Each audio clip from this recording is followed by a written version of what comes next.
Now, how about this? We don't want to skip the This Is Your President segment.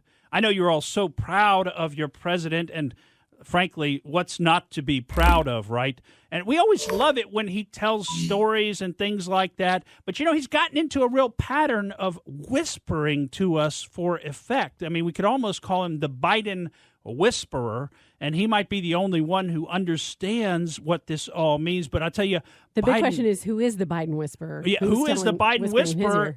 Maybe it's your president himself. Maybe it's Biden himself. So let's hear Biden whispering about people paying their fair share. Keep people employed. I mean that sincerely. But pay your fair share. Just pay a decent portion. Okay, so now this is coming from the fact that he says that if only the wealthy would pay their fair share, then he could fund his entire $3.5 trillion, put this in quotes, infrastructure program, because it's the infrastructure program that's not actually about infrastructure, but we're going to build back better. Remember that World Economic Forum motto that he adopted just to make sure that everybody knew who the elitist, who the globalist candidate was. Look at me. I got your slogan. It's me. It's me. Now pay your fair share. Pay it. Just pay it. Right? Now think about this in context. The top 1% already pay over 40% of all federal income taxes. So the top 1% pay 40%. Now, if you go back 20 years, they were only paying a little bit more than 30%. So they've been paying more. The top 1%. And these people have a lot of money, but they pay a lot of the tax. And when you start to look at this in context, you see that the folks at the top 25% of earners pay essentially all the federal income tax.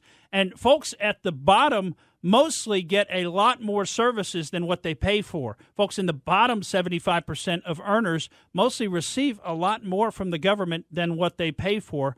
And what is their fair share? Is it 100%? Is that their fair share? I mean, is that what it has to be? I don't understand. It seems to me like they're already paying well more than their percentage of actual earning. All right, and so in this context that we've got the Let's Go Brandon movement, many you've heard of, and boy, you can find some funny clips of that on different interviews where people just kind of interject into their Let's Go Brandon. Remember, that came from that NASCAR race. We talked about that a few weeks ago, and the crowd broke out into a chant, which cannot be repeated here. And the interviewer at the time said, oh, listen, they're saying, let's go Brandon, which obviously they weren't saying let's go Brandon. They were saying something about Joe Biden. But here's a police cruiser rolling by a protest of Joe Biden. And I thought this was hilarious because even the police are cheering for Brandon. Play that one. Boys in blue! Let's go Brandon.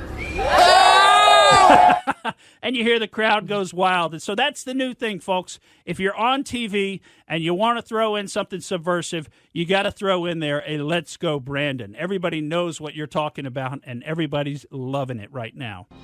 Thank you for listening to the Morgan Streetman Show. We hope you enjoyed what you heard, and if you did, please click like and subscribe to help us out. And remember that we recommend that you exercise your brain at least once a week.